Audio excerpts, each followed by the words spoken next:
Calling all retro gamers. Calling all retro gamers! Calling all retro gamers! Calling all retro gamers!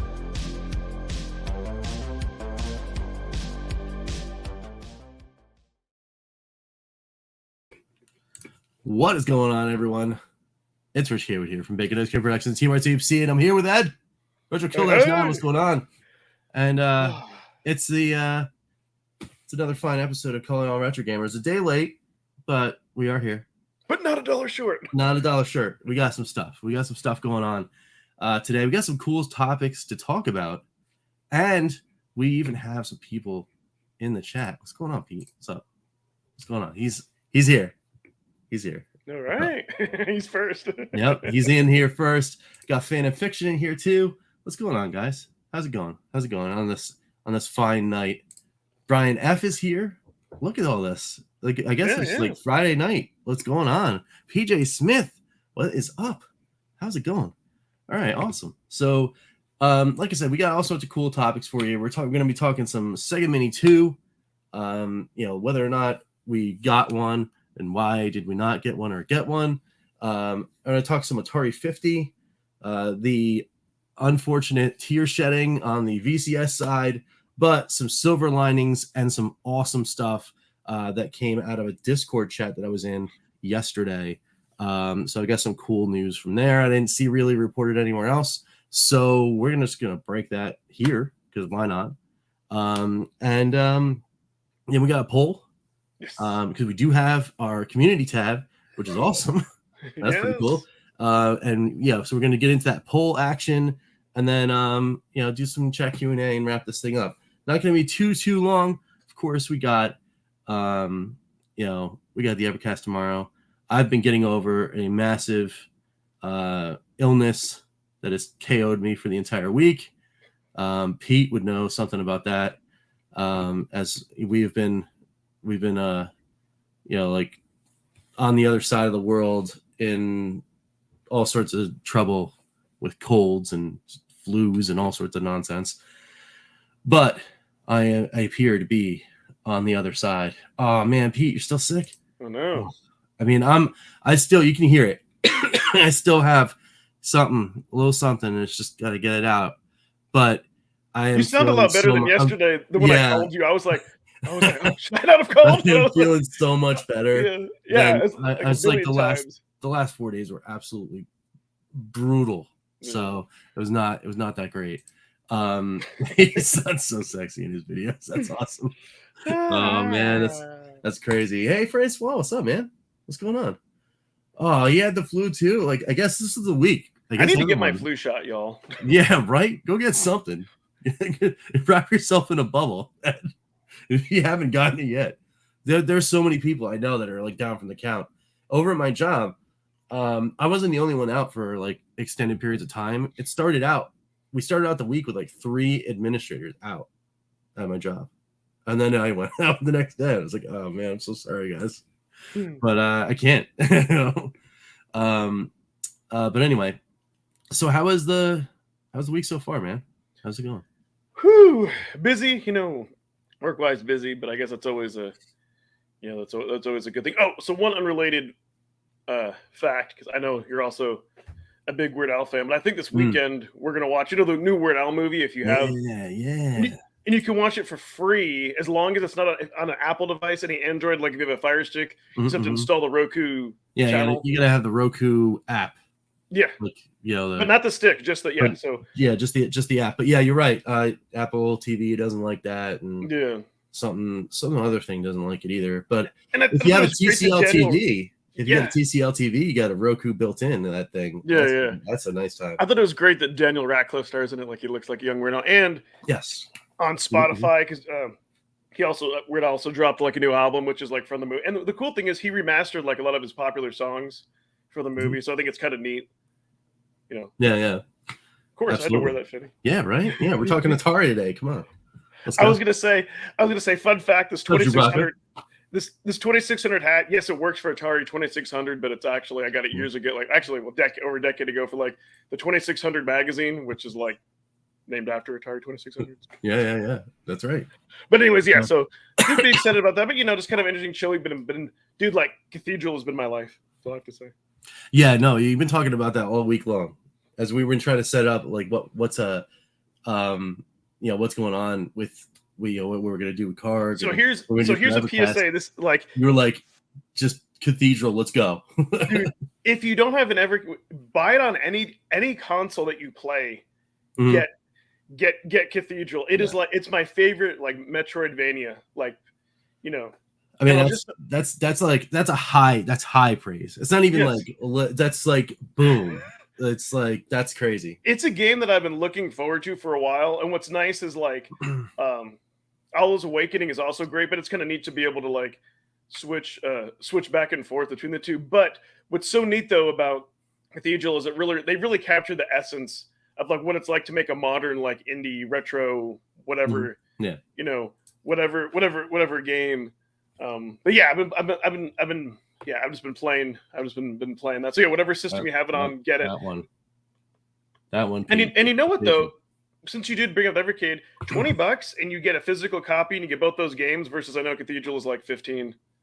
Yeah. By itself. Yeah. But anyways, it like the controls are tight. It's if you want like a good the one thing that I was going to say that it does have that separates it between a lot of other ones, it has a map and you can actually get pieces of the map so you can kind of figure out. So, and that's the one thing I'll say that I was telling one of my buddies at work today is that like you can get like subtle hints, but nothing that gives it away. Like you still have to figure out stuff. Yeah. Like in the main town, you go to like this like kind of like dude with the crystal ball and kind of gives you a hint. Like I swear, like I kid you not, it's like this. Like to get to the boss, you need to get these 2 items. You have one of them, but it doesn't tell you what or how. But so just to kind of like nudge you. Yeah. I mean, I will eventually open it up, but my experiences have oh my goodness. Clicked on the wrong thing. No, so Pete, so what's funny about this, my brother-in-law, he got this like from like T Republic a while back. Like he knew that I liked the game. So it's kind of like the wife and I, like, and her brother, whatever, like for birthdays, like we'll get each other like T Republic shirt. He also got like for Christmas, he got me that Neo Geo shirt. So it's kind of like a fun thing. But yeah, Cathedral is there's nothing bad that I have to say about that game. Like I would recommend. Anyway, so yeah, I've been playing a lot of that, so much so that I really want to play more of the C64 collection so I can do like a ranking video. But but this game has been pulling me away. And so far I have not used any like FAQs or like looked at anything online. Like I've wanted to try to figure it out for myself, because it's one of those games where you can do it where you're not totally lost. So yeah. Wait a minute. I'm gonna call shenanigans. What? I'm gonna call shenanigans on this deal. I'm gonna show like so Pete mentioned the Black Friday stuff's up on Funstock, right?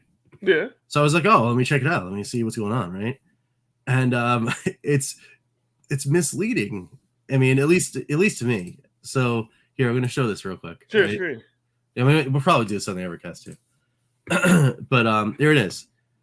Evercade handheld premium edition Black Friday bundle, right? So you look at the box and it's the premium pack, and then you see the handheld, right? Out of the box, and you see the pin set, right? But then you see the 3 games, and you're like, wait, do you get collection 2 and 2 other games and the 3 games that are in the thing? That's an awesome bundle.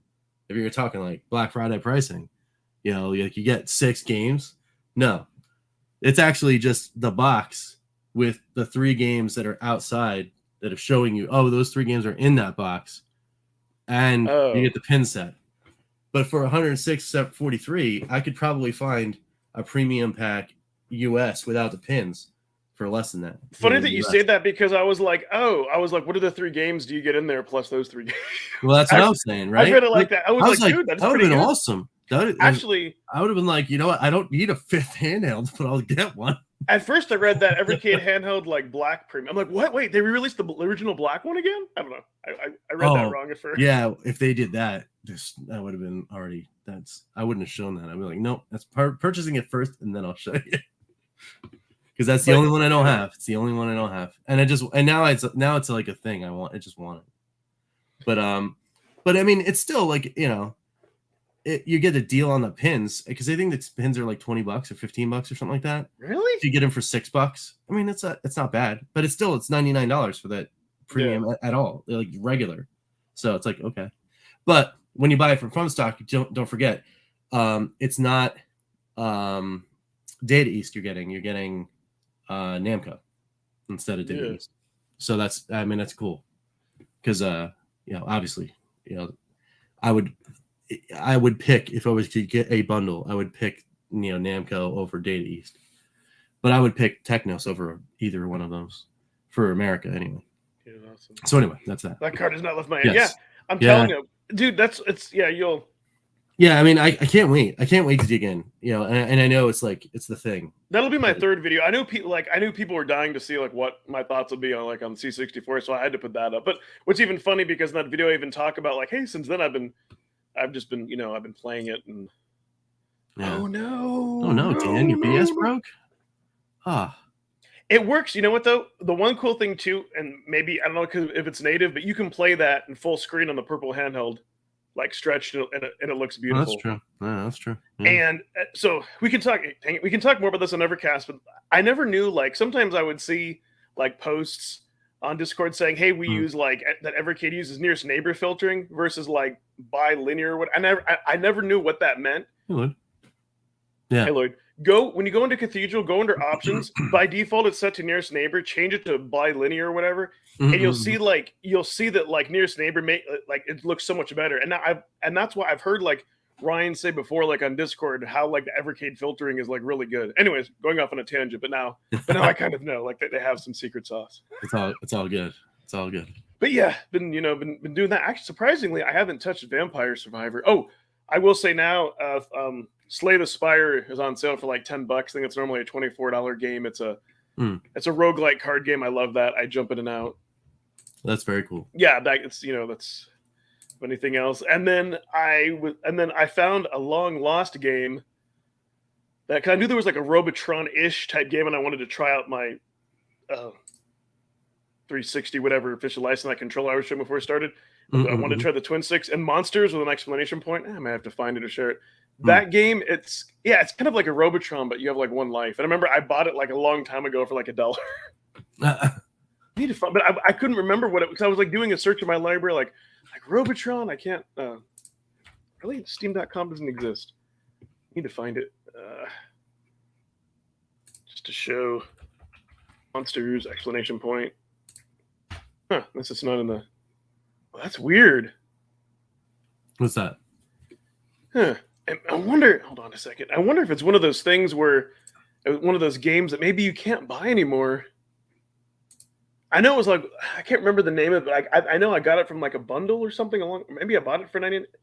Can't remember when there's like that place that used to sell like any Unity games, and you'd also would get like a Steam key. Okay, yeah. Can't remember the name of it, but hold on a second. I don't remember it either, but I do remember you mentioning it. This is weird. I can't even search for it. Hold on a second. It's like it's not even there. It's like I made it. Okay, here. So let me see if I actually have it in my library. I can. What I want to do is go to the store. Okay, hold on a second. Go to the store page. Copy URL. Yeah, I know I'm retro Ralphing it. That'll be like a term. Okay, let me scroll down here. All right, let me share this really quick. Oops. You know, it helps to press the right buttons. It really does. It's a good thing we don't do a live show. Oh, wait. Okay, so... Oh, nice. So so this here... so that's why I say it's kind of Robotron-ish, but there's like monsters. But maybe if you just try to search for it, it doesn't come up. But anyways, if you use the keyboard, it uses WASD and the arrows. Otherwise... It just uses twin sticks and it works. Yeah, 2016. Nice. What do they sell it for now? Oh yeah, see 90. Okay, so it still is 99 cents. It's not bad. What does that mean, Pete? Make sure if you want to see the new YouTube like animation, hit the button now. What do you mean? Oh. If you there's a new like animation when you hit like on videos now. That's kind of okay. There we go. I put that in the chat. I guess maybe because there's a lot of things I wouldn't let me when I search monsters exclamation point. So yeah, kind of a long lost. And here, I'll do show and tell. 100%. So it's 100%. Not. It's like it's an officially licensed Xbox. So, but I mean, it's wired and for like 20 something bucks. You know, it got like 5,000 reviews, but so I wanted a little something for PC in the meantime. Well, I hope and pray for a Steam Deck. No, I was trying the twin sticks out on that, and so yeah, and that's like one thing I've gotten back into a lot is just being able to play like those little cool, different, weird like indie games, and that's why it's such a treat on every kid. That we'll talk more about it tomorrow. That we we get those things. Yeah. I haven't played Vampire Survivors yet. I've been relegated to. No, I'm sorry, I haven't played. Did I say I haven't played it at all? I meant like this week. I'm sorry. No, you definitely have played it because you were on. Yeah. Like, this week I haven't because I've been so that's how sucked in I've been to Cathedral. Yeah, for sure. But that's another a good YouTuber to follow is Gaming on Linux. Okay. Like he covers like a lot of like Steam Deck and like games and upcoming games and stuff. But Monsters was my own. For sure. So let's jump in here. Yes. And get into this. Let's talk a little Sega Mini 2. It's out. It's been out in the wild. Pete has 2 of them. He's got. Did you get the Japanese and the North American one, Pete? Of course he did. He's Pete. Yeah, I mean, if you get the Japanese one, it's like that's the one. It's like I know I can't read them. But I would have been willing if it was like just slightly less. You got the Japan and the PAL version. You got the PAL version. It would have been just okay for me if it was just a little bit less expensive to kind of take that dive in for the Japanese version, just so that I could just play it and then just break out my phone and just have it constantly on charge and just have Google Translate up and just be like, all right, I'll just Google Translate my way through these games. I don't care. I just want to play them again. Some of them you don't necessarily have to. No, you don't have to for most of them, but if I got my hands on a Sega Mini 2 and it was sitting right here on this desk, there's only 2 games I'm playing first, and that's it. And then I vaporize. I go, see you guys. I gotta go. I'm gonna be living in Silver Star and Eternal Blue for 7 months. See ya. And that's how it would be. Like that's just how it would go. So So let me. Okay. Well, I'll screen share something here in a second. So there's a few. So I'm sure you all are familiar. Okay, so let me talk about this. I'm sure you all are familiar with like the 50. Well, this is an old article, but something. It's on PS4. It's on Switch. It's basically like the 50 game classic. It's on. Pretty much it's on all the consoles. Yeah, this list looks very similar to that of Sonic's Ultimate Genesis Collection on PS3, which is my favorite compilation until the Japan Mini 2 list. And it's got that. Yeah, it's got Street Racer. Yep. Yeah, so pretty much everything, but like Strider, of course, it's owned by Capcom. So pretty much like everything that you'd want to play is on that, right? So here's a few. So there's a few reasons of why I want to say why I didn't get it. So here's one of the things. So that list, like I think that's like normally like a $30 or $40 like digital. Of course, I got that for like 8 something on sale. And I will say, so for something like so. And I've kind of said this before, like for me to get something like emulation, whether it's physical or digital, it needs to be like priced at a good deal or have something super special extra, like something else we may talk about later, for me to get it, otherwise it's kind of like if it's just mainly the ROMs, you're paying for the convenience factor. And so with that collection, as far as like the classic Sega games, like in my opinion, I think that's what that's what most people want to play. And the one thing that I didn't know, and I didn't know this until I saw somebody who got like the PAL YouTuber got the PAL version. He's like, "Hey, you can go and change the region to Japanese, and you can play like Bare Knuckle 2 and 3." And I was like, "Can I do that on mine?" And sure enough, I had that option, and I could change it because Streets of Rage, like Bare Knuckle 3, like there's like especially Bare Knuckle 3, there's like lots of differences. Like first of all, in the normal difficulty, that game isn't super impossible because for some reason when they ported games over here to the States, they figured that I guess us Americans would get bored of a game unless they were like too stupidly hard or something. Right. You know what I mean? So, but anyway, so for me, the first thing I'm like, is there really anything? So okay, let me take a step back. When I first saw the list, like the Japanese list, and like the RPGs Mhm. and everything that we were gonna get, and like Popful Mail, I Yeah. was like, okay, I was like, that is act. And then once I felt like the American list and European, like we like totally got shafted. And Well, I mean, it's really the Game Arts games, right? Yeah. That did me in. It was like if we could have gotten our hands on those Game Arts games and then in America, I would have had there would have been one on the desk right now, like guaranteed. So, I would have absolutely guaranteed you. So here's where it's going to be weird. So here's the other thing though about mini consoles. Like, so here's the thing: if you already have, I want to say like a modern console where you can get indie games on them, then if you're somebody like me who doesn't want another device, who doesn't care about actually collecting the pseudo hardware, or whatever, pseudo hardware, whatever you want to call it, then that's what I think you're going to get it for. Now, what would be more, but I do understand there's a lot of nostalgia. That is like the Sega Genesis that I owned. And when I've seen, okay, I'm going to go off on a quick tangent. When I've seen videos how people compare the Sega Genesis 1 and that, and they play the audio, like they sound almost exactly the same to me. I know there'll be some audio files out there like, no, the first Genesis sounded so much better. But anyways, right. So with me, like if they did like a Neo Geo AES mini, like that nostalgia, and I never owned, like it'd probably be like the normal size of a console because it's like that. So I can understand why somebody would want to get that. But I think if you have like a modern console, like let's say like someone like us, like Pete's a perfect example. I think the only reason you're going to get that is because like he's a collector, so that makes sense. So like it's for collectors if you want it. For someone like me who kind of falls all over the place, who doesn't collect consoles, who doesn't want the clutter, who has like a modern console that you can play that on, then you might not get it.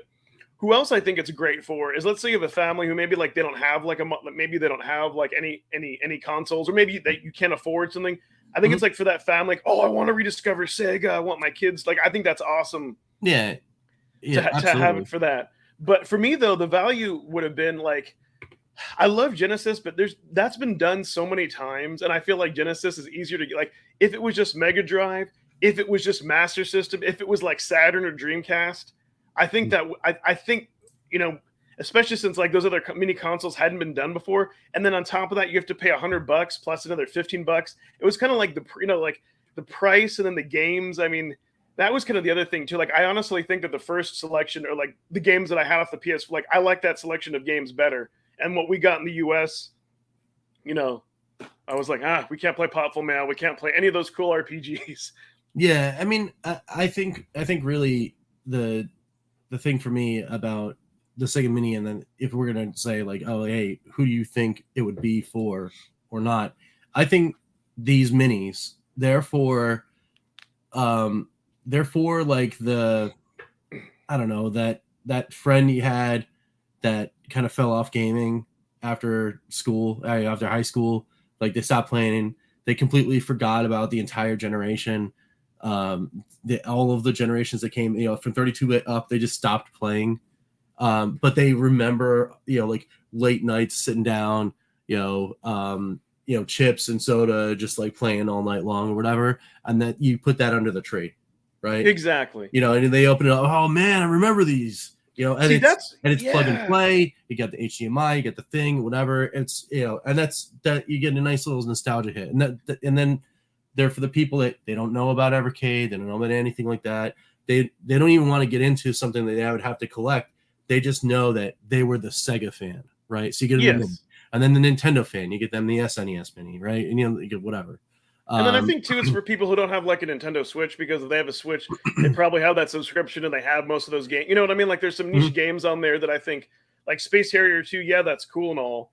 And right. I even saw like the Afterburner 2, and I saw like Mad Little Pixel did a video where he bought like a flight stick thing, which is awesome. Made for it. But he even said like it's $160, so it's more expensive than the Mini. Yes, it was cool and it looked like it was fun, but you know what I mean. But well, yeah, I mean, it's that's one of those things where it's like, it's very cool for enthusiasts as well, because if you're a fan and you are a collector, it's just another thing to have. Yeah. But then you can go nuts with it, right? Get all the accessories, get all the cool things, and like hook it up to this like little tiny thing, and and then you're all good. And yeah, like on that same video, he was like, oh yeah, I think he had already found some kind of way of they were already looking at the the OS on the thing, trying to like get into it or whatever. See, that's And the it's thing. like, That's whatever. it's like if you're going to hack it, then it's in my opinion, then it's kind of dumb to buy it if you already had like the first one. If you don't have any, sure. Well, yeah, but but it's one of those things where you get the cool, you get the Model 2 case, right? Because if that's the one you had, right? Oh, I had a Model 2. When I finally got one, I got a Model 2. And the reason why I got a Model 2 is because I had purchased beforehand for $35 a Sega CD at my at the Toys R Us that I worked for, because they were just clearing them out. And I knew I was going to get one eventually, but it was just so dirt cheap. They were just basically put it in the bin. I was like, all right, well, I'll get the hardware, so at least I have one. So I had one brand new in a box for the CD unit, because I knew they had problems, and I didn't want to buy one of those used. But that locked me in. You could technically put a Model 1 on that thing, but one, it looks jank, and two, you have to get some kind of weird adapter, I think. But then I just found a Model 2 and I slotted it in, and boom, I was in. So, and then I completed the Tower of Power, because I got the 32X next, because that was another one of those things. I found that in in the back closet at the same Toys R Us that I worked at. But yeah, it's a lot of fun. All those things are cool. With all that said, I think it's cool for for people that have having fun with it. But I think there's a reason why they're making as many. I think what people, what we were wanting was like a Saturn, a Master System. Yeah, Dreamcast. But you got to remember, right? We are the niche that is requesting. Yeah, niche, I know. Right? So, it's the people that have the monies that are like, well, let's put out. Sure, let's go ahead. Let's put a Saturn Mini out. How many are going to sell? And it'll sell to all the Saturn fans, and then no one else. Because no one else will be like, what the heck is a Saturn? I don't remember that one. Even a Dreamcast, technically. They'd be like, oh, hey, what about this one? It's just, I think we're coming down to the end of, the well of systems that could be miniized, with the exception of Nintendo, because I think Nintendo could do it for forever and it would always work because it's Nintendo. There's always a group of a generation that grew up with that Nintendo console, and if you miniize that thing, it just keeps going on for forever. So you did remind. I don't know if you've heard of. Let me just share his YouTube. You may or may not have heard of this guy, like Retro. I think this was maybe. Yeah, I think so. Yeah. This was maybe part of YouTube's recommendation. He's in the. I think he's like in Sweden. I think he's in Sweden. All right, cool. Or the Netherlands. But anyways, what's cool? So since you brought up, he goes retro hunting, and it's funny because like most of my other people who I follow, like scruffy looking RGB and like Kinshiro, they're in Japan. He's like one of the few people that are that are not in Japan, but there's like a big retro scene. Mm-hmm. Anyways, he went to this last one. He went to like a show, and what's great too that I love is he'll put on he'll translate on the screen when he speaks as a native language. But anyways, he found cool. I forget what it's called, but it was the last Sega console. If you remember, it was the small CD one, and it had like a cart slot in it, so you could play. Yeah, the CDX. Yes. Mm-hmm. He found. He said he didn't say how much it was, but he was like, it was not cheap. Those all-in-one ones aren't cheap. Yes, and I think it was universal. I think it could play Japanese and US. I want to say in the cart slot. I could be wrong. I was like, oh. The other one that is rare, sort of, and also expensive, is the JVC XI, because it's the same kind of thing. It's wider, obviously. It's not that it's not that brick that kind of has that thing on it, but since we kind of went to YouTubers and back, I think he's popped in here and on Evercast, but show me retro.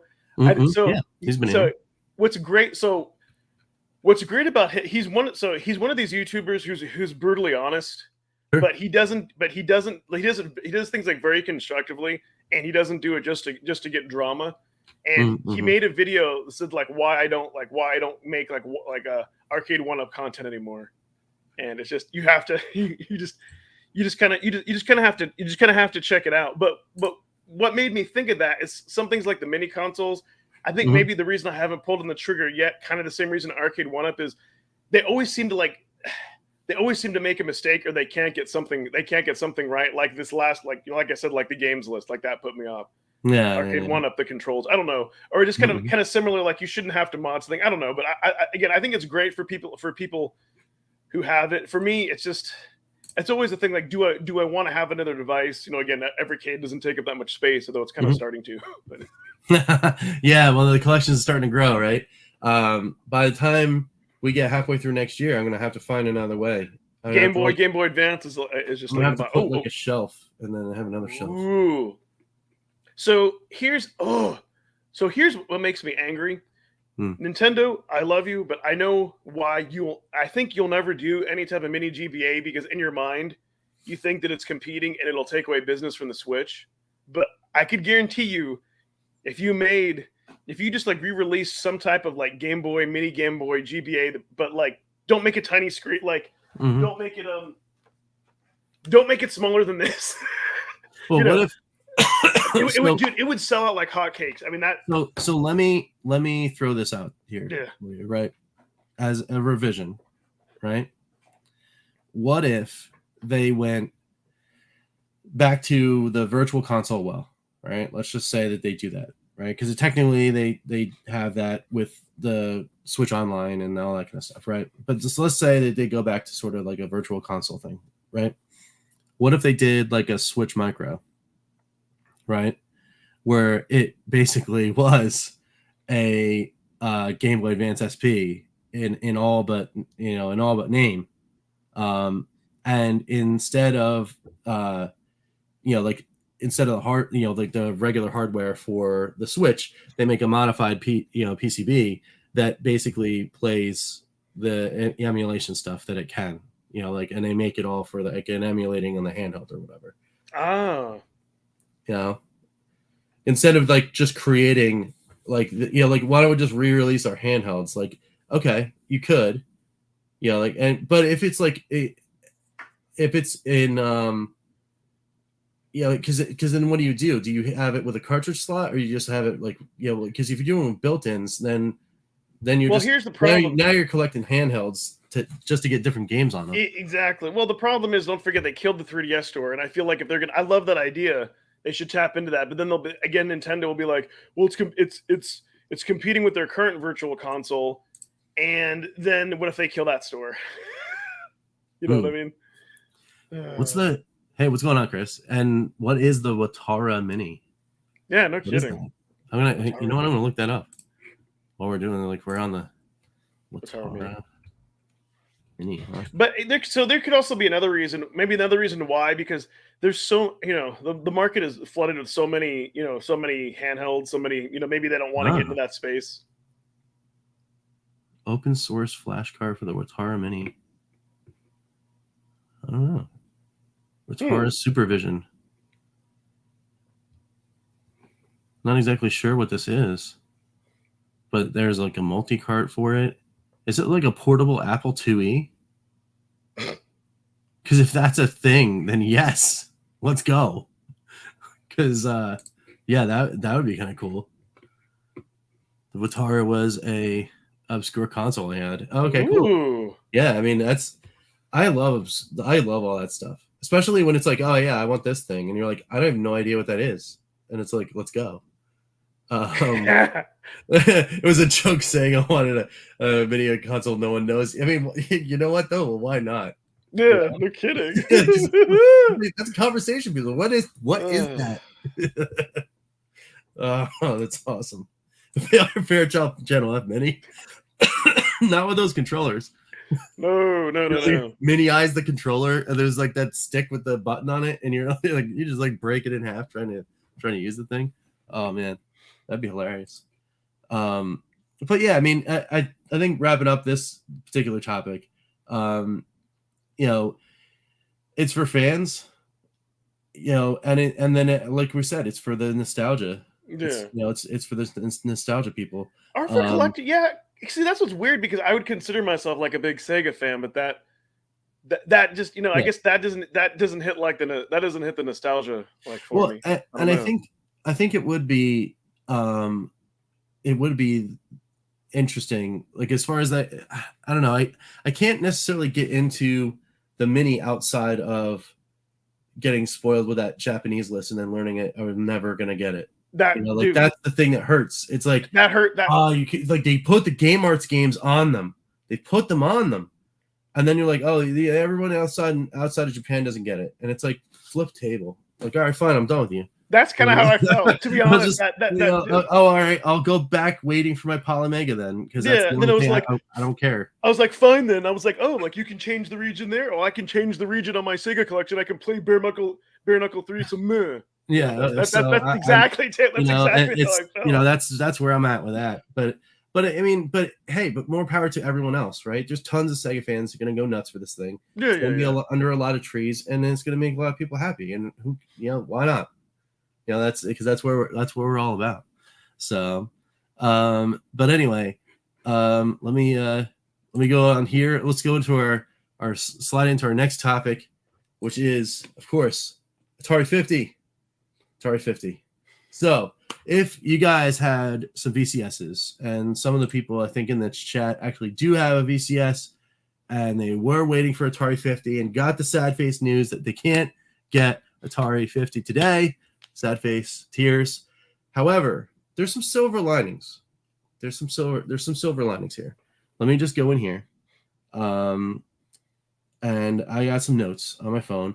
There was a Discord, like a meetup, like Q&A, like pop-up Q&A.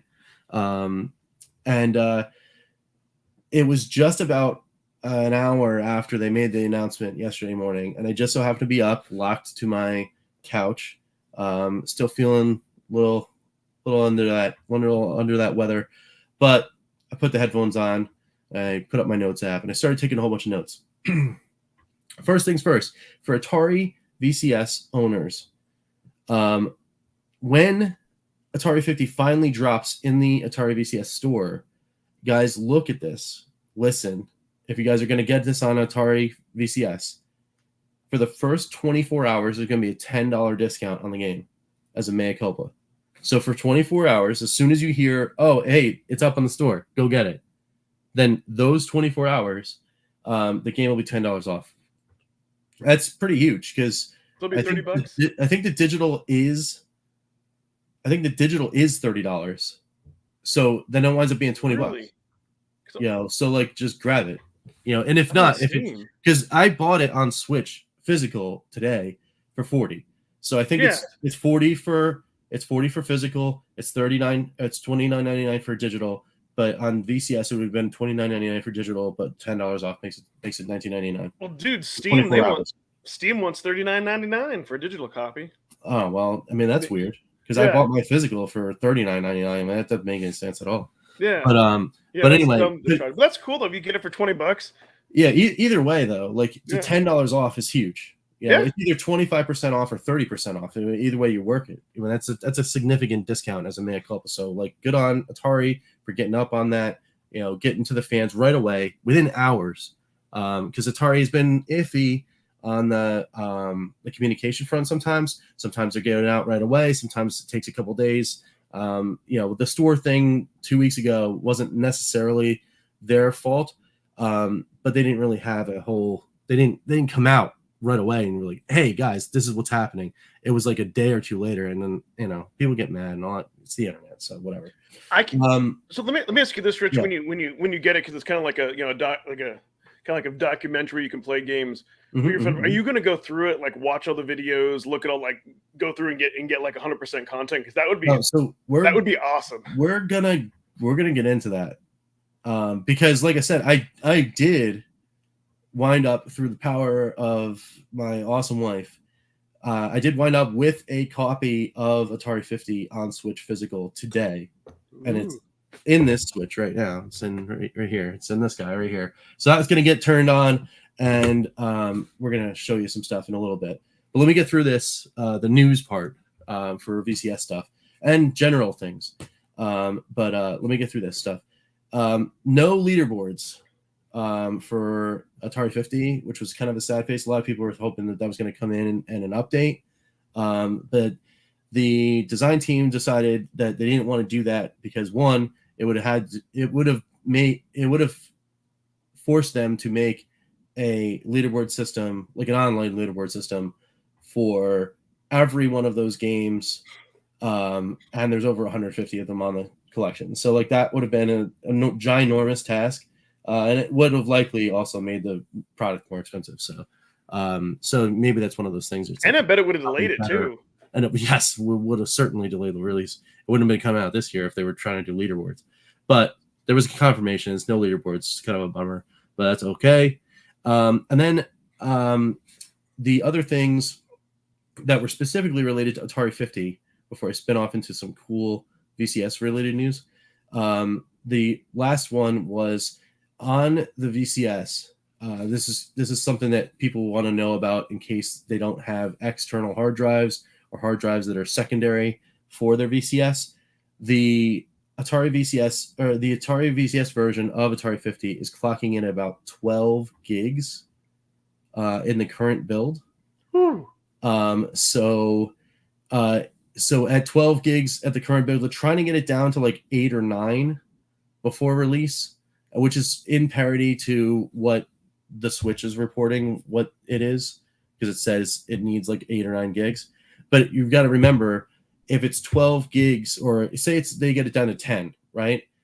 You download 10 gigs of data, and then it needs another 10 to unpack. So you need 20 gigs free on your VCS in order to install Atari 50. So some of those VCS owners that have just the base hard drive, if they got a whole bunch of games on there, that could be a problem. You might have to like delete a couple games in order to install this one in order to make it all fit.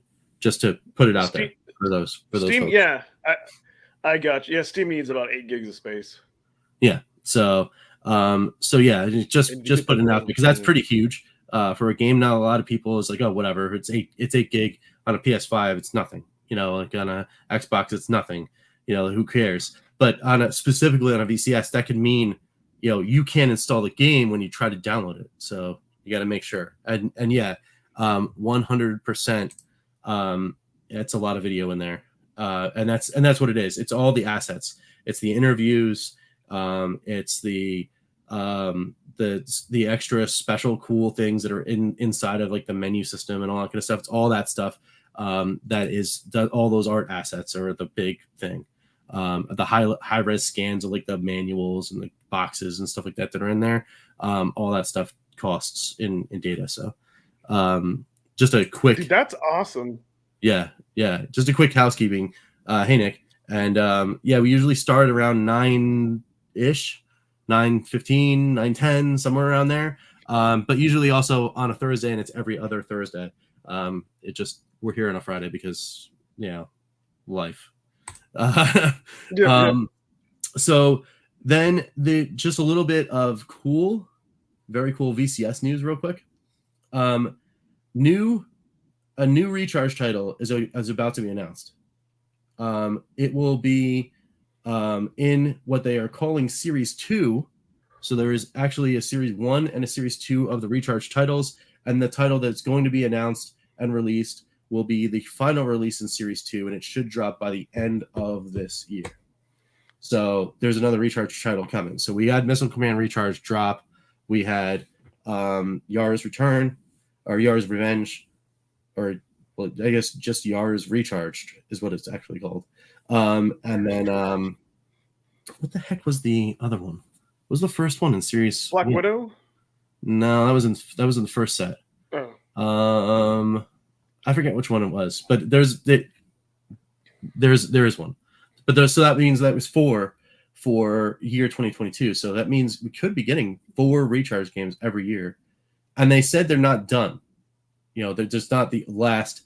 It's not the last recharge games. Centipede, you might be right, Chris. That might have been Centipede. So I know what I would want, but I don't think it's like, because Robotron is a Williams game. Also, yes. Right? Robotron yes, is. Yeah. Yeah. Yep. I was like, I would love that as a recharge. 100%. Defender, but that's a Williams. Like, that's a Williams. I mean, I want Berserk, but that's Stern. You know, like Yes. people I'm sure would want like what would Atari's new take on a Space Invaders be? But no, that's Taito. So So like, you know. you know what's so the Space Invaders license is so weird because it's Yeah. like so Space Invaders and like Frogger. It's like those were left, you could, especially like in the 26 or like the Atari formats, will never be on anything. It's just so strange because the licensing. But then like Yeah. IR Arcade comes out with a custom. It's almost like you have to have your own custom Space Invaders, and then you can do it. That's what I'm Right. thinking. Yeah, for sure. So anyway, let me get through these things here. The last two things that they mentioned, one is pretty huge. They're not done. The Atari is not done with the VCS. There are 18 new games currently in development for the Atari VCS right now. 10 to 12 of them are Atari games, like Atari programmed games that are scheduled for release on the VCS. So that's really good news to hear because we haven't heard a lot of that stuff. They were like, oh yeah, we're working on stuff. And you know, you can say that and you blow smoke or whatever. But until you start saying, oh, wait, no, we've got studios and their studios are working on titles. And these, you know, like we're not going to announce the names of the games, but we have X amount of titles that are in active development. You already have your platform out. That's okay, good. You're putting money back in R&D. You're getting some more games out there. That makes me happy. You know what Atari needs to do, especially with the VCS? I would be willing to bet, Chris, that is one of them. For sure. Dude, totally. But you know what they need to do to kind of hype up the VCS? Find a way to drop the cost of it a little bit. Yes. Have some of these games be exclusive to the VCS, like for a month, kind of like what Sony would do with the PS4. Yep. Like, I understand they don't want to lose all that other platform revenue, but they started doing it with the Recharge series, and then they stopped for whatever. Yeah, they need to do that because in that month you'll have people that'll have that FOMO, and they may get a VCS. I mean, I understand. I want to play it. Yeah. I understand they want money for everything else, but in a way they should reward people who've invested in the VCS ecosystem and get the hype going. Yep. They did start to do the Recharge. Have it go there first, maybe put it there for like a month, and then have it go everywhere else. Or, you know. Exactly. So there are some things that also are pretty good news that came out of this thing, that they're talking about things about the platform, which is another thing because they didn't mention a lot of stuff this year about what they're doing to the platform. What kind of updates are going to come, what kind of features, what kind of whatever. But they did announce that there are new features and other things that are related to hardware that are planned for the VCS to help support the platform and expand the ecosystem specifically. So that's awesome. Like that's really, really good news for people that have VCSs like myself and Chris and others that are in the chat. If Pete's still here, he's got one. You know, I have two. You know, we're gonna give one away. You know, like someone is gonna get one, and they're cool. They're very, very cool. Yeah, I mean, I agree. That's the thing. I agree. Yeah. It's still at $399. Yes, I absolutely agree. Now, I know what's in it, and it's getting old now. I mean, now if 2 years ago I would have made the argument that at $399, it's still a good value for what is in there, even though that was technically dated when it came out, because it meant the machine actually would have life for doing what it was intended to do, which was basically be like this really cool, like retro-oriented machine. Nothing you would put out on it, you can make it really look nice, very fast frame rate, all that kind of stuff. It would have been really cool. But yeah, I mean, $399 is absolutely like bonkers. However, when it's the same price as a Steam Deck, I don't know, for me that's like the new standard. Like that's I think that's like the benchmark. Right. Yeah. But I mean, so at $400 now, it's the 400 because it's at the bundle now. It's the classic joystick, the modern controller, and the unit all in one box. It's this thing right here. It's that one, right? This is what you get for the $399. So you get the two controllers in the unit, and this is their bundle. This needs to come down. You know, it just straight up needs to come down. I would say $250 is your sweet spot. You hit 250 on this thing, and I think you're golden. You can start moving for the bundle, right? With the both controllers. Yeah. For the bundle. Yeah. I think that's a fair MSRP, and then on sales, you kick it down another $50. You hit that 199 price point on a sale. You move units. Even at Yes. 199, I would have gotten one. But of course, the thing is, people will remember because the internet never forgets. GameStop had an overstock and then blew them all out at $99. Yeah. These. That's the reason why we're giving one of these away, because this is one of the $99 ones that I bought. I bought 3 of them. I have one of my whatchamacallit upstairs. I sold one to Chris, and then the other one is this one. 3 for the price of 1. Yeah. So anyway, exactly. You just go at that price, you go for it.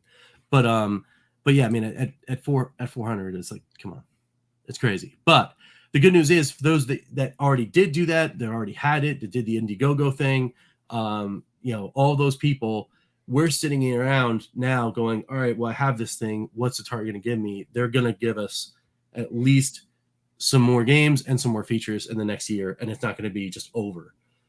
So a lot of people try to make this comparison sometimes to like Ouya and other projects, and that kind of thing. And even though there's still life in the Ouya community, it's niche and everything's all free. It's all freeware and that kind of thing. This is still alive. Yeah. At the end of year 2.5, rolling into year 3. So if it's still around, then I'm on this train until they pull the plug on the store. You know what I mean? And even after that, then I'll join that homebrew community and we'll have some fun. But yeah, I mean, I think it's a cool thing. It's a really neat device. I enjoy mine. And I think it gets a bad rap because it was tied to a story where people thought the thing wasn't going to come out for forever. So, but then now it's here, and we can get it. And to wrap this whole thing in the bow, when Atari 50 finally drops, just remember, if you have a VCS and you're getting it, you get $10 off for the first 24 hours. So I'm jumping on it. It's, I already have it, but I'm jumping on it. But that brings us to the actual Atari 50. Got my Fuji right there on the screen. So I'm gonna jump back in, and this right here is what the main screen looks like. Let me see if I can actually do some of this without dropping my Switch. Oh no, don't do that. Which hand? This is this one, and this is this one. Okay, cool. All right. So let me see if I can get this in here. I know, it's so weird to do stuff like that on camera. All right. So that's me. All right, cool. So you see the menu here where it says Arcade Origins. It has like an explored thing there. It gives you a percentage if I can get it to focus. There you go. So it's there. I put you in solo so people can actually explored 42% or whatever. Camera's not focusing. Yeah. Don't you love that? So you can go to birth of the console, highs and lows, the dawn of PCs, and then the 90s and beyond is what it says. But there we go. But the cool thing about it is each one of these things, when you go into it, that's the games library. Touch me. My bad. All right, can I go in here? There we go. You can see that there's a timeline, and each one of the timelines, it just tells you like, oh, this is when this game came out. This is when a cool story happened. This is when this game came out. And then you just literally go, you see up at the top, right under Arcade Origins, the year is traveling along with you. 75, 1976, Breakout, and then you're going up to, 1977, and it keeps going on there. No, this isn't the OLED, Nick. It's my actual, it's my original, what the heck is it? The original Switch. It's the Super Mario Galaxy edition of the Switch. And I use it mostly docked, so I don't have a lot of time to get burned in on it. But you just go through each one of these things, but if I go back, right, you can go down and then find even more things. Like this one is the history of the pinballs, right? There's a video about pinball and the history of pinball, and you wind up finding out like Atari's history on pinball is like kind of bad, but here are all the games. And then you can go, what about this Hercules game? Let me find out what's going on. And then you get to see that here's the poster for Hercules, which is the world's largest pinball game like ever created. It actually uses cue balls instead of like actual metal balls. It actually uses like balls that are for billiards. Yep. Which is dude, that stuff is cool. See, that's what it goes back to what I was saying earlier. If you're going to do a collection like this, isn't just a ROM dump. They added a lot of extra stuff. Yeah. But what I think is neat, though, so I think there's either the nostalgia of like having a physical copy and putting in the disc, but I think using that collection, like playing it on the Switch or the Steam Deck, might actually be like for the at least for the video content and reading it would be like the best way, because then you could like zoom in up on the texts. You can play the videos. Yeah. I think that might actually be the best way to enjoy, because you could just enjoy it, not play any games, and just go through all the videos and all the there was John Hancock just put out a video like there's like an Atari handshake, like that's a pretty pretty neat. There's a lot of cool. I can't wait to see new content on it. There's so much stuff in here. So I played this for about 2 hours, right? And I am 40% of the way through the first one of those menus that I showed, the first menus. I'm 40% of the way through the first one in 2 hours, because I read all the things, I looked at all the pictures, but the other cool thing is it's one of those things.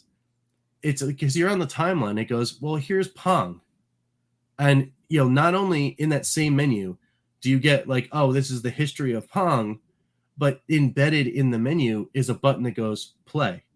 And if you hit play, it brings you over to your library, and then you can play the game.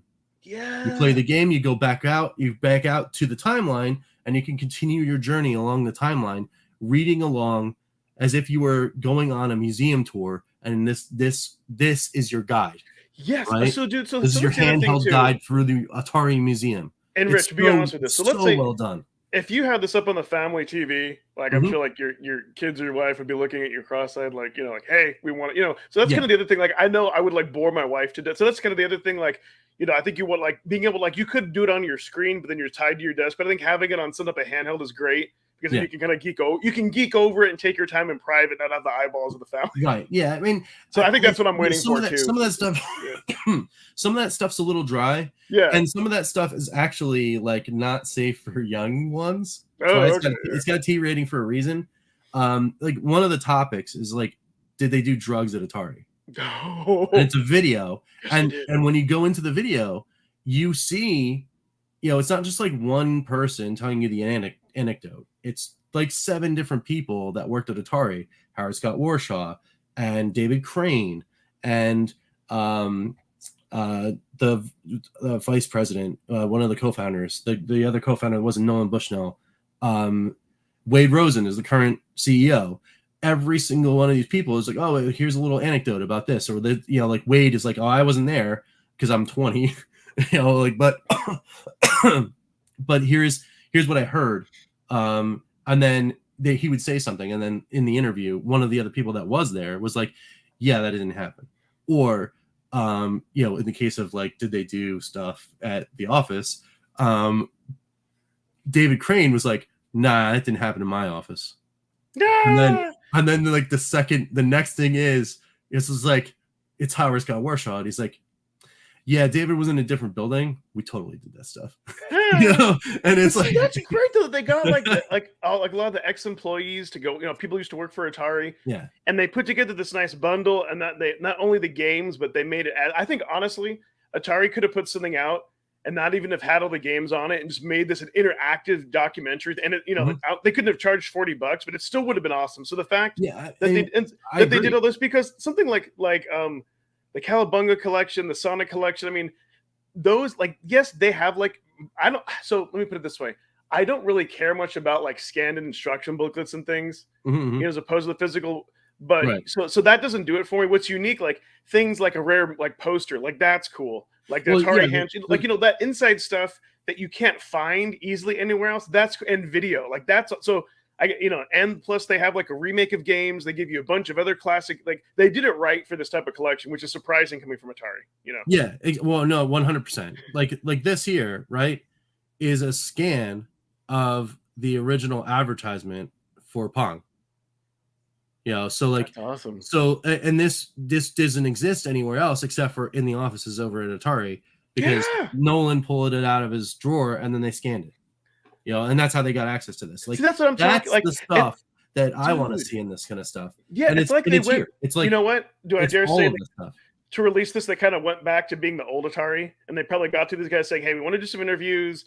If you have some stuff like in your closets, go ahead and pull out all that junk. We want to take, that's kind of probably what they did, and they kind of made like an interactive Atari museum with the games on it. So I think that's Well, and it's so awesome because you can just play those games, but even the way the games look too. Like, all right, so let me go to Pong, because it's just Pong, right? And you're like, oh, okay, it's just gonna be Pong, and that's fine. But even the overlay that they use for Pong, it doesn't necessarily do it justice. Like me just trying to like throw it in the shininess here. Just kind of like a 3D, like a depth effect. I can kind of see that. Right. Well, it's because they've modeled it to be exactly like the original cabinet. So you can see the bezel, and like they embedded the screen, the fake screen inside the bezel. It's really a cool look. And you can take it away if you want and just have like the screen on a screen. But I'm really enjoying like all the stuff that's there. And then like when you go into like your game option screen, right? It looks really slick.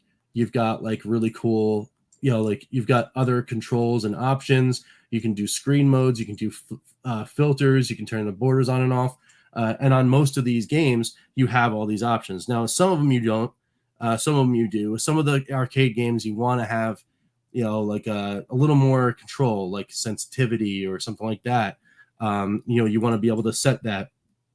And you're not able to in some of those games, but you are in others.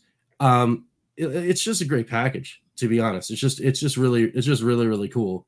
And I'm enjoying the heck out of this thing. It is, I would say, again, early looks, but I think it's one of the most definitive ways of celebrating an old catalog that I have ever seen. Yeah, like ever. And that's really cool, because this is the one, right? I grew up with Atari. I was the one that had an Atari only for the entire basis of my fundamental childhood. That was all I had. I didn't have like any of those other things in my house until I grew up and then got a job and then got them all, right?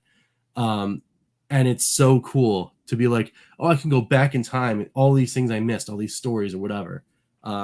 Yes, 100%. And the guys that did this Digital Eclipse, they are the guys that made the catalog collection. So I think what's the difference is this. So here's the thing. I from what I've seen, I wouldn't call this a collection because I don't think it does it justice. I think what separates it is it's an experience. Yes, I think that's kind of the. No, I agree. I think that's kind of the big thing. So I think for me, probably because it's like probably maybe like a good way to play it would be on something like a VCS, but a good way to go through all the stuff would be on a Switch. I think it's like, I hate to say this, I think like on a Steam Deck or a Switch is probably like the best as far as like going through it is probably the best way, unless you just like to sit back on the couch. Yeah. Yeah, I mean, without torturing the family, because then, Well, I mean, and some of those videos though, like I think a lot of people would love to just sit down and like listen to some of those. I would love just to watch the videos. Yeah, it'd be really cool. And then we talked about all of this stuff, right?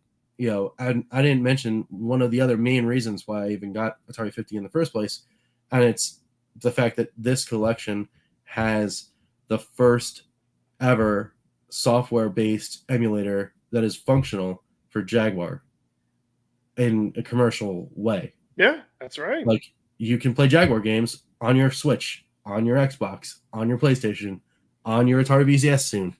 Like you can play Jaguar games. A lot of people will be like, oh yeah, well, I don't feel like playing Jaguar games. But it's like, well, they're there. They exist. That's awesome. You know, and the fact that the emulator exists gives Atari the ability to then plop that emulator right in their VCS store because that's their stuff. And then you can start dropping singles in the Atari VCS store, and that would be fine by me. You can get some of those homebrew guys and start dropping some homebrew on the Atari VCS store, and I'd buy those up too. You know that'd be a really cool angle. If Like Atari's, Songbird, dude. Songbird has a lot. Like they have quite a few homebrew Jaguar games. But just think about this, right? There's tons of homebrew out there, right? And there's actually like legit businesses that have evolved from from places like Atari Age and like in other forums and those other communities. How awesome would it be if like a Songbird or some of the bigger homebrew community places, or even like Atari Age themselves approached Atari about putting that stuff out directly to the VCS and just having it on the store, like, oh, here, get your homebrew, and then they have like a revenue share between Atari and the developer, and then you get all the emulators for Atari are there, obviously. Yeah, that would be awesome. I'm surprised they haven't done that already. They should go after all the license holders and try to make a deal for every one of those games, and like you said, release them as a single. Yep. There's just money lying there on the table. And Nick, not yet, but Lynx is also the other emulator that is in Atari 50. And Atari 50 comes with like 10 Lynx games in that collection. So it's really awesome.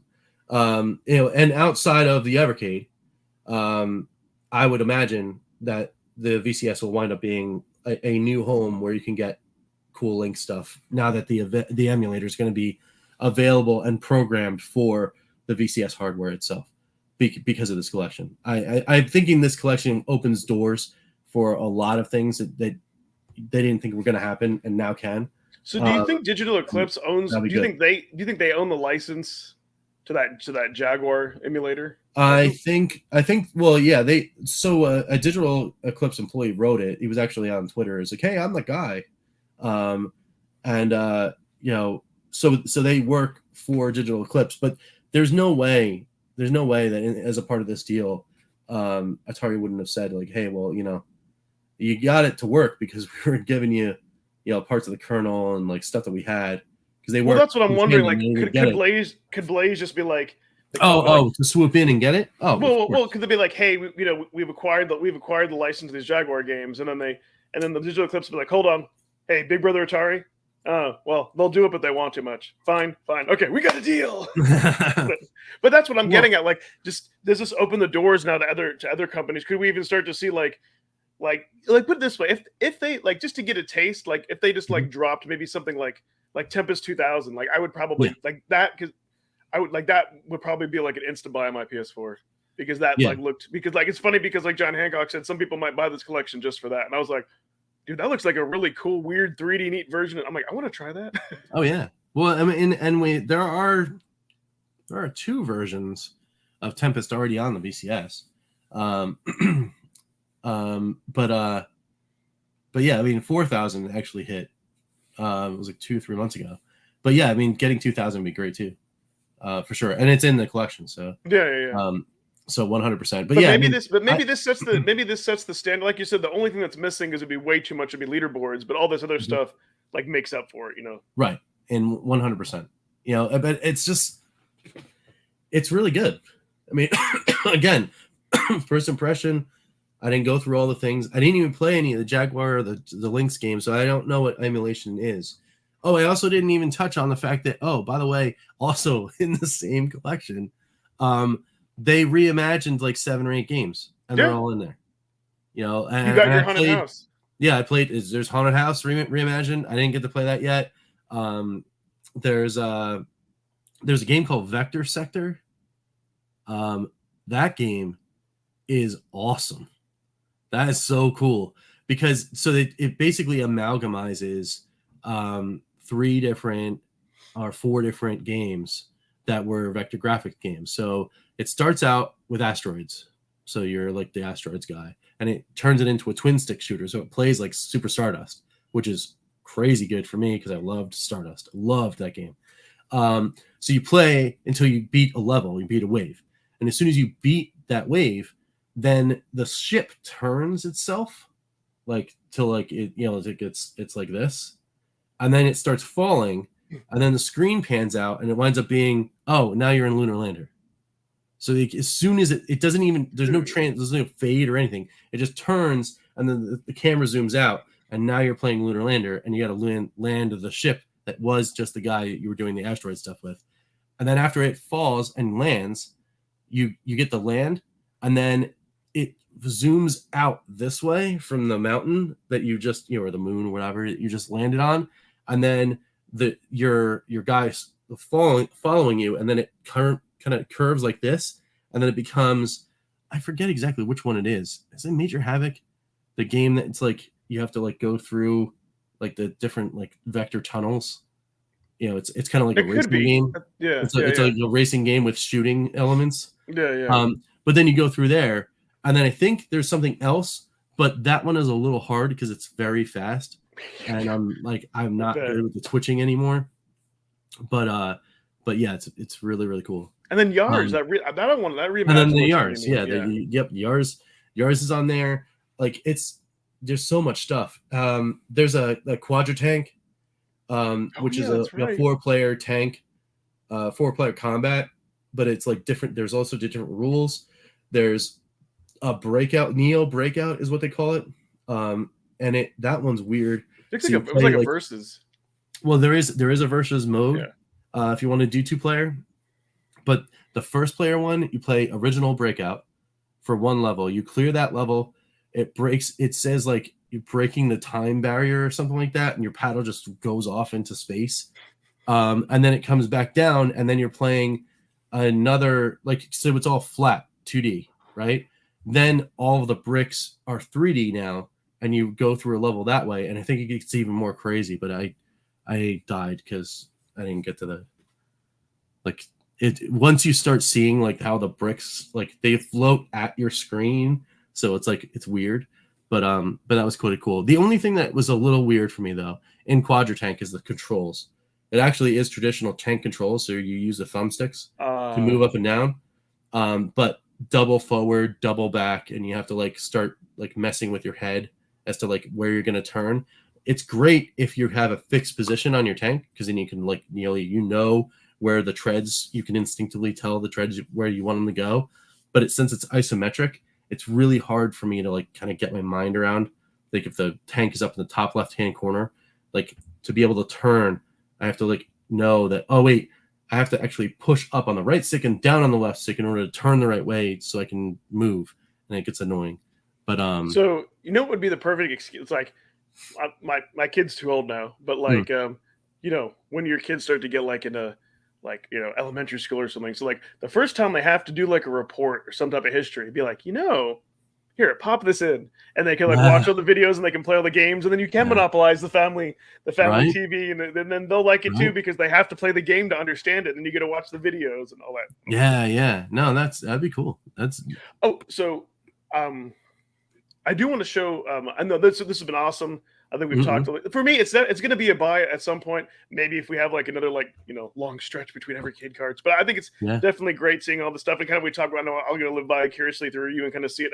For me, it'll be a pickup at some point. But yeah, I'm almost convinced you need to play it on some type of handheld just to go. Like for me, it would be easier just to go through all the, like, you know, to go through all the stuff. And I think that's what separates this from just the ROMs. Because I think if you're just looking this just to buy the ROMs, I think that's a mistake because that's maybe like 25% of it. Like there's everything else. Like it's an experience, right? And if you only get it for just the ROMs, and you're missing out. Absolutely. Definitely go in to those menus and definitely look in. You will not be disappointed for sure. Let's see if I can share kind of. I'm gonna go here. Got some stuff in here. I got the. Paul. That's you. You got me. You got it right in there. That's awesome. For those of you who didn't, when Ninja's out sick, I had to put that. So so YouTube is funny. I don't know. You can't directly like link to that and show it full screen, which is, I don't know. which is dumb. Like I couldn't go. I couldn't show this through the Calling All Retro. I had to go. Anyways, so I thought it would be just kind of fun to find out for our viewers. Yes, I had to vote so I could see this, but I just wanted to know what type of gamer are you. I didn't think.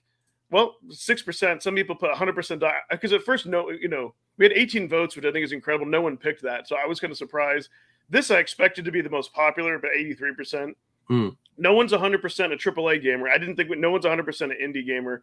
Right. I kind of picked. I picked this one, but yeah, I thought this was pretty.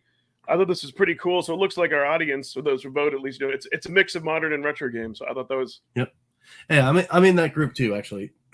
The mix of modern and retro. Because, like I can't deny that I don't, like I play Arena every day, and that is technically a modern game. I guess Vampire Survivors. Yeah, well, but that's indie. See, that's not really a AAA. But so I don't know.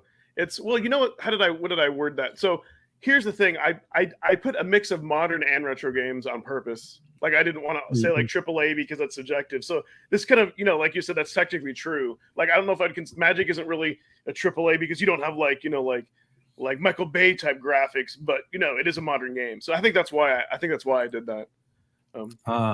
Nick and Phantom Fiction didn't see the poll. Oh man. Well, so if you go to Calling All Retro Gamers, our channel page, we have a community tab now. So this is actually going to be a thing that we're going to do a lot now going forward. Now that we do have the community tab. Yeah. So you go right to our page. And right next to playlists is a community tab button. You hit that button, and then you scroll on down. Poll. Every time we're going to do a show, we'll have a poll for you, and we'll do a chat with you about the results. Yes. So we've been dying to do this. I'm so glad that YouTube had the awesome. Since we have a pop-up podcast. Now we can actually tell you all like, hey, it's not tonight. It'll be. Yes. 100%. Yeah, absolutely. Yes.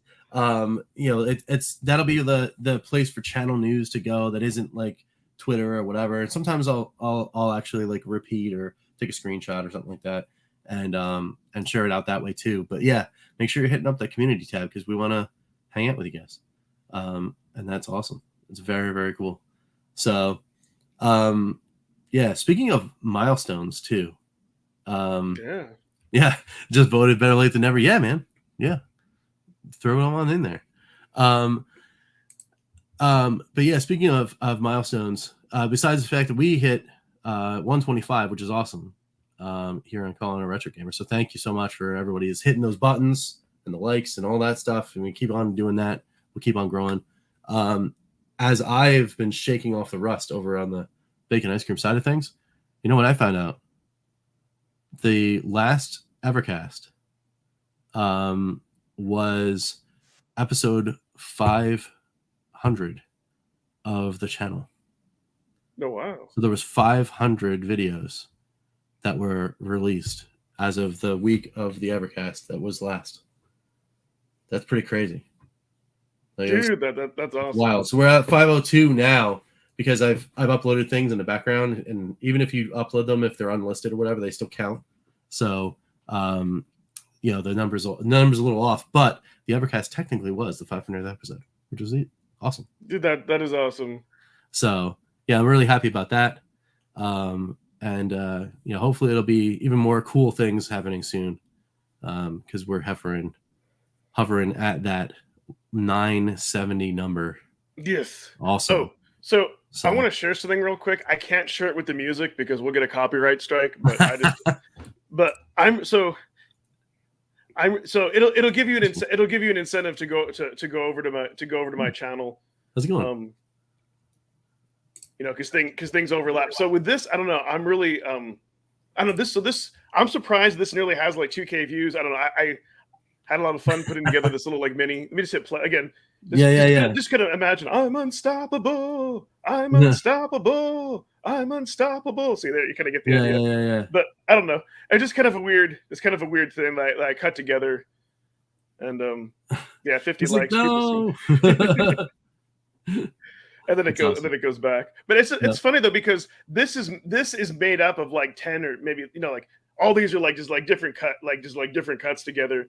Yeah. So it was that's very cool. So it was really just like that was just a lot of fun. But yeah, I really enjoy doing. Oh, and then what else was interesting too, like on and I also try to post shorts to this channel. What I was surprised when I was at Target, I was surprised that they had one of those old like Simon like retro games. Put that to like popular, and that got like 400 views, and it was just me like playing it for like just like 15 seconds. So it's funny with the YouTube. Yeah, thank you. I just kind of whatever spurs the moments. But yeah, YouTube Shorts are they're just so much more fun. And just so you all know now, as creators too, we have more of an incentive to do it because it'll show up in recommendations and all that. So yeah, that I was just out just to give them a quick backstory. So that's like when I go for my walk, that's this like what I wear. And those are like, my daughter gave me those wireless headphones. Like, God, like man, like over 5 years ago. I use them because they work. They're Bluetooth. I don't have to worry about them. And then it was funny because I'm like, I have to rescue the Evercade, but when I get back, I can't. It would be dumb if I just rescue. Like, I can't rescue in my office. I have to find some way. So my wife was just like on the couch. I went in the house. I just said, "Hey, I'm just gonna grab my Evercade." I'm like, just don't ask any questions. And then, and of course it's the broken one there, but behind me. But that's come in handy for stuff like that's come in handy for stuff like that. It's a great prop. But yeah, shorts are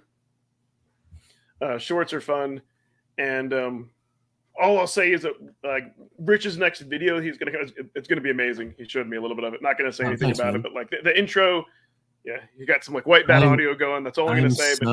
I'm so excited, man. I am too. I've been pumped. I've been waiting for this so much. So confession, that's why we were late, because he's like, "Hey, let me just show you a little preview," and then I just kind of got like sucked into it, and then I was like, started watching like 3-4 minutes. Yeah. And it's weird, cool. and it was weird really too cool. because it was like Inception. Because here, me and him are in the chat and we're watching. So yeah. And there was actually because there's scenes where I'm sitting here in this set. Yes. So like I'm in one thing, and then like the big screen is like still me. Yeah, it's wild. It's wild.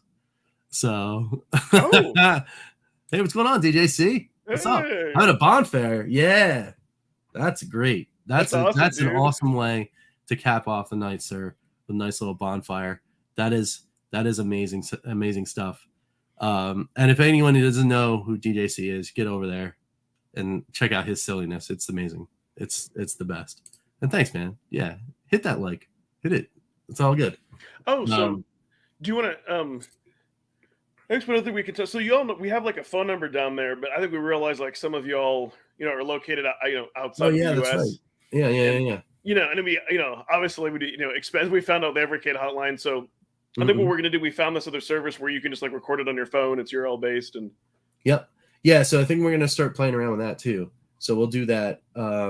Probably try to do that for our next show. So like, yes. And you know what? Check out the community tab, because if we figure it out, we can just put the link in the community tab. Let's say hit this link and record something for the new show.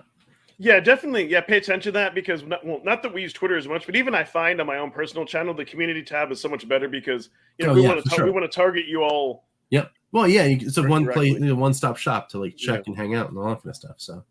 And on mobile, as long as you go into the subscriptions tab, like all that stuff from kind of like feeds into that. It's weird. I guess maybe I wish it would give you the option where you could turn notifications on for that, but maybe people would.